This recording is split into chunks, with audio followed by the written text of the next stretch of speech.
Hello, good morning and welcome. It's Tuesday, January the 13th. After Reform UK's biggest defection from the Tories to date, we ask, why are Reform's polling numbers going the wrong way as they hit their lowest level since last April? My name is Anne McElvoy from Politico. And I'm Sam Coates of Sky News. As the Tories claimed that Nadhim Zahawi defected to Reform after unsuccessfully begging for a peerage from Kemi Badenoch's party, the Sky News Times weekly voting intention poll, taken pre-defection, it has to be said, has Reform UK on 24%. With the Tories on 20% and Labour on 19%.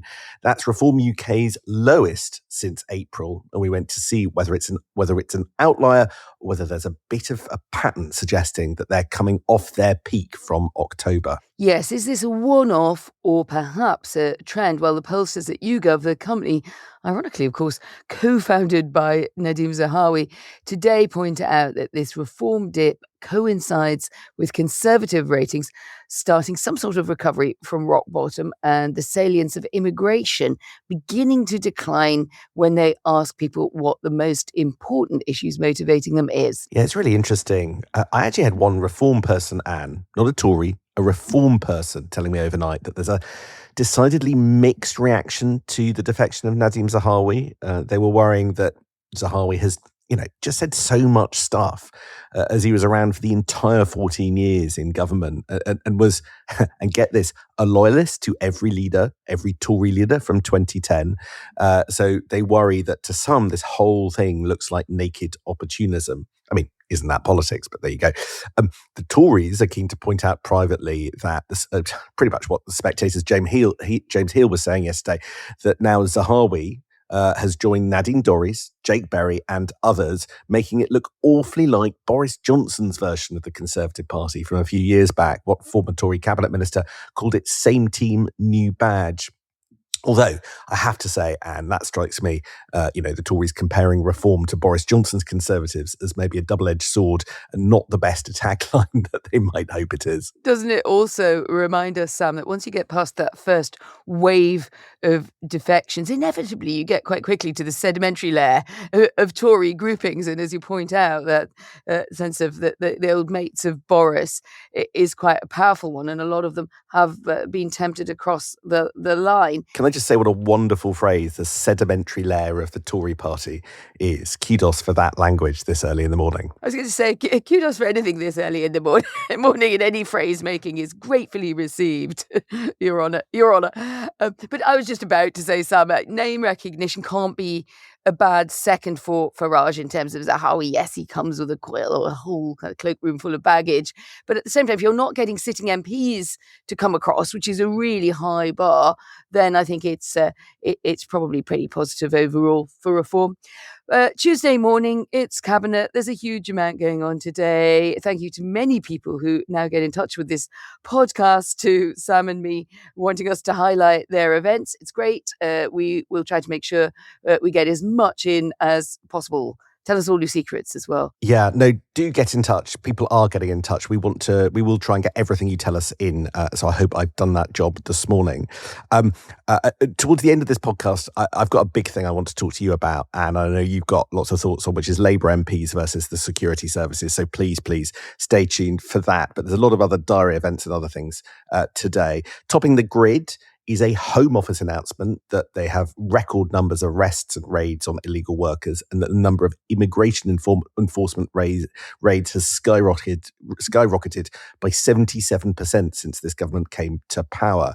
But I have to say, I was skimming through the papers this morning, and maybe because, as we were saying, the salience of immigration is just starting to drop a little bit from last summer and last autumn. I'm struggling to see that story anywhere in the papers. And I think that might potentially be a bigger story involving Shabana Mahmood if she does, as the Times predicts, censure and say that she has no confidence in the Chief Constable of West Midlands Police over his decision to ban Israeli football fans from a match in Birmingham. That said, Politico Playbook this morning is talking about a wave of optimism, albeit in Labour circles these days, tempered optimism, that ability to get a grip on illegal workers and up those numbers of arrests and raids is exactly what they're hoping that the sort of Mahmood effect might be able to deliver for them.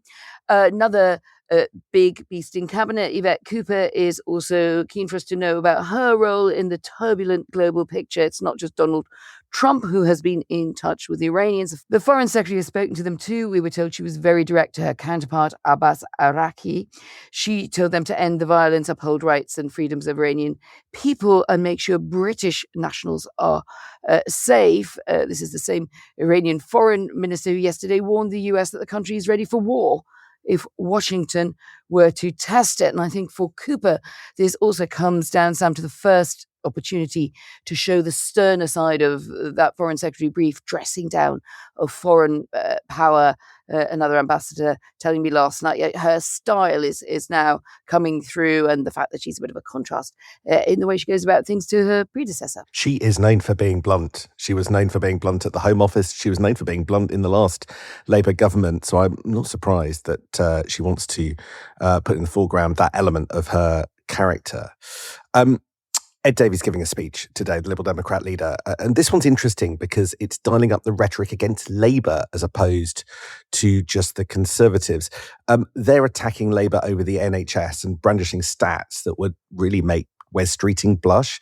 They say that they have numbers showing that 12-hour waits at A&E have got even worse under Labour, with record highs in 2025. And they'll say that this is all being fueled by the social care crisis, so close to Ed Davey's heart, and will warn that all the leadership infighting within Labour means that they're failing to get grips with the NHS and the care crisis. As it happens, both Andy Burnham and Wes Streeting are out and about at events today. Which takes us neatly to the big theme. To what extent is Keir Starmer in the driving seat, and to what extent is it his party? Well, the PM was at the PLP last night talking up his leadership and his strength. He was defending frequent trips out of the country to Labour MPs, pointing out that it was essential for him to be in the room in international negotiations on trade and defence because they have a direct impact on the domestic economy. Much more upbeat tone than we've heard from him to date on how the country would see change and renewal under Labour this year. He said 2026 would be the year of proof of his government, but what a pudding. And can he make that more palatable to doubtful MPs? That's a significant story in The Guardian, the first hint of a U-turn or back down over David Lammy's plans, the Justice Secretary, to abolish jury trials because of the backlash. It'll be interesting where that one goes, won't it, Sam? It certainly is, and I'm going to be doing more work on that specific thing, the abolition of jury trials, in the coming days. It's a good test of the Prime Minister's strength, but there's so many things in that category. Jury trial abolition, send reform, potential welfare changes once the Milburn report is published, the ongoing business rate row, which, by the way, hasn't gone away just because of the climb down for pubs, which we still haven't seen the detail on. All of these things matter because there are shaping up to be Labour rebellions on them, and that will determine the character and the success of this government. Now, I'm told of something fascinating today. Now, one group which Downing Street actively regard as a challenge is the Tribune Group. That's the soft left wing of the Labour Party. One might think that's kind of where Keir Starmer originally was born out of in the Labour movement, but they're not the friends of Downing Street at the moment. They're big. There's more than 100 plus members, and you can get a sense of the kind of characters involved from their executive. So that's Louise Haigh, who left government as Transport Secretary, Vicky Foxcroft, who left over the welfare changes, Justin Madders, who was negotiating the Employment Rights Bill alongside Angela Rayner, along with Debbie Abrahams, Becky Cooper, Sarah Owen, and Yuan Yang. Now, Number 10 don't regard them as easy. I'm told this. I'm told that the Number 10 view is that the Tribune Group is currently challenging. So it's in that context that it strikes me as very interesting that Richard Hermer, Lord Hermer, Keir Starmer's best friend in cabinet, is being deployed today to go and see them. Now, I think this group are expecting a discussion about the European Convention on Human Rights, but I think that Team Hermer think this is a bit wider than that. They think that Hermer is an effective ambassador to this group, an outrider for Keir Starmer, which isn't to say he won't do the Red Wall group next month, which he will. But he's a message carrier who will tell the people in the room that voters will feel the difference of cost of living this year, that it's important to prioritise the national interest over internal game playing, and that Keir Starmer is the right leader to unite the progressive voting bloc.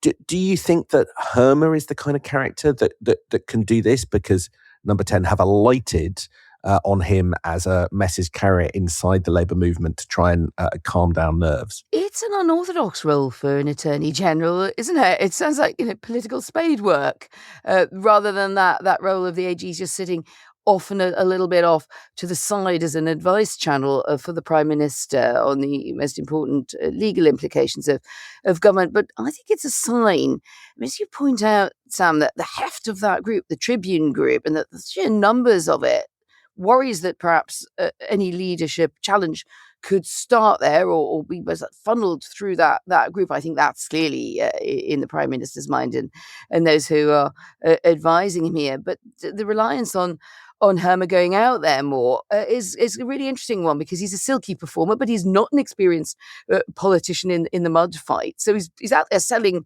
quite Starmery, Starmer's politics messages.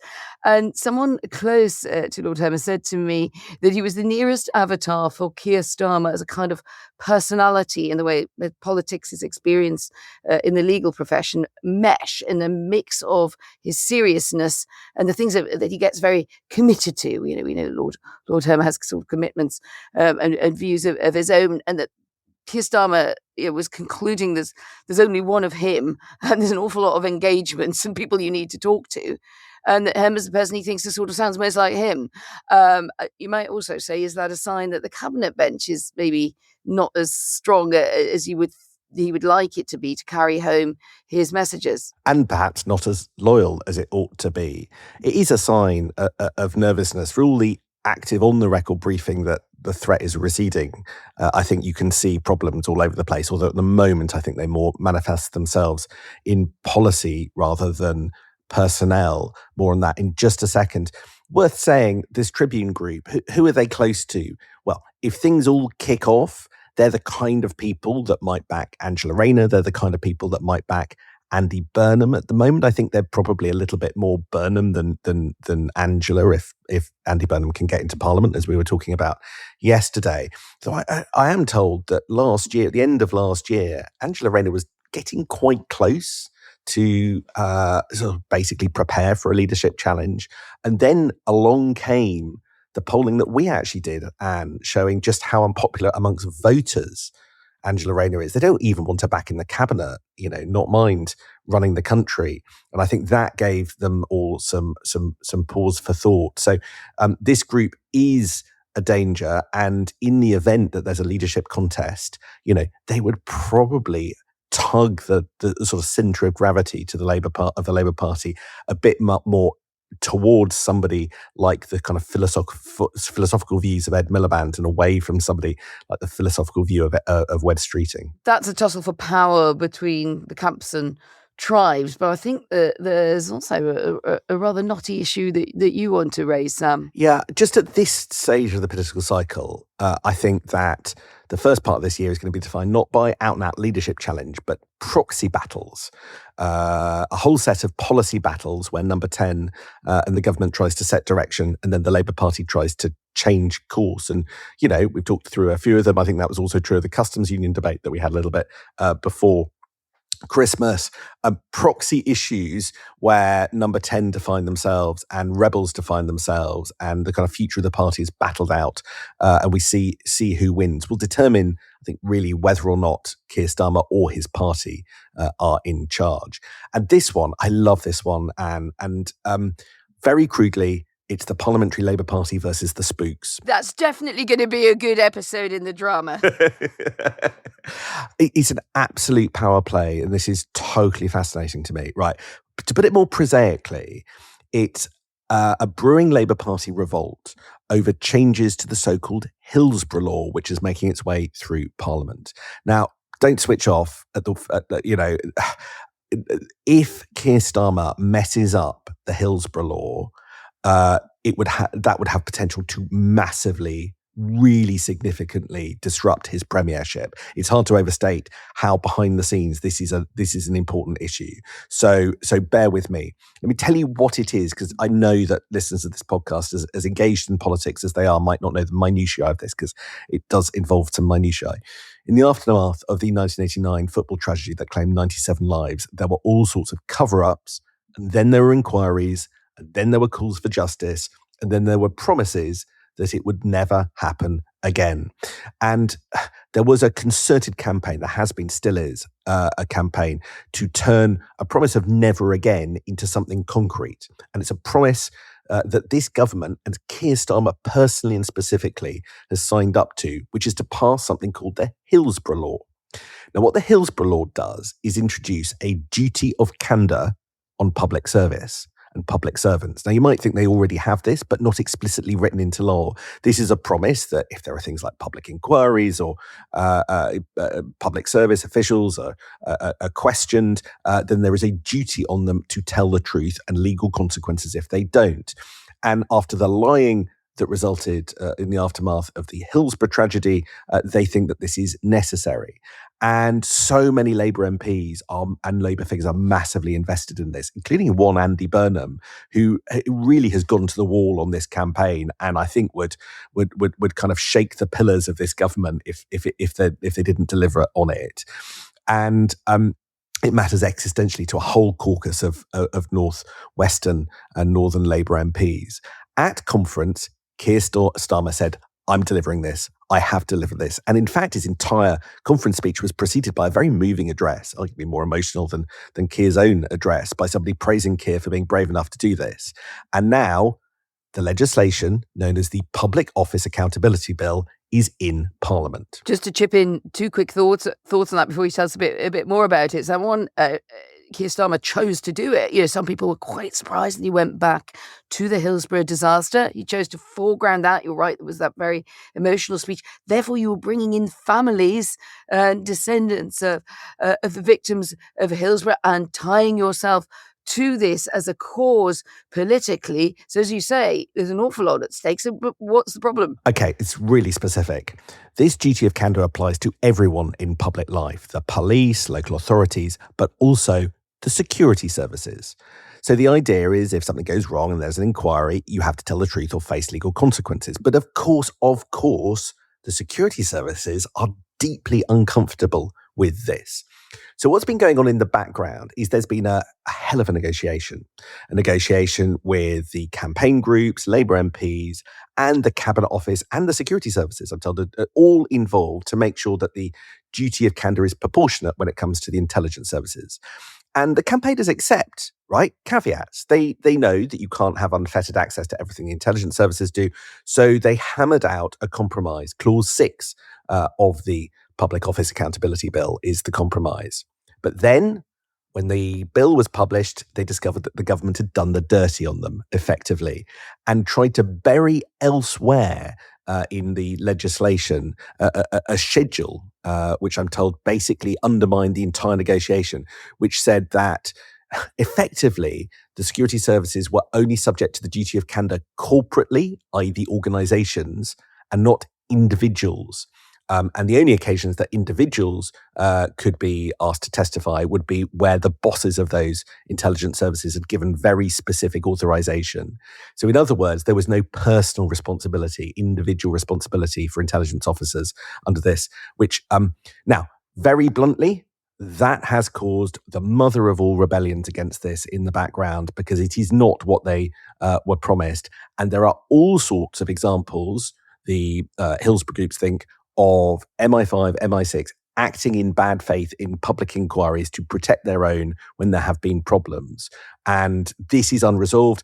And Anne, it's got to be resolved by Wednesday when this legislation is back in Parliament. Now, you know the intelligence services better than pretty much any journalist, and you know the sort of balance around issues like this, What do you make of it all? Well, that's a high bar, but well, absolutely fascinating. One, I didn't realise there was anything like this hard deadline about it, so I think that is really news.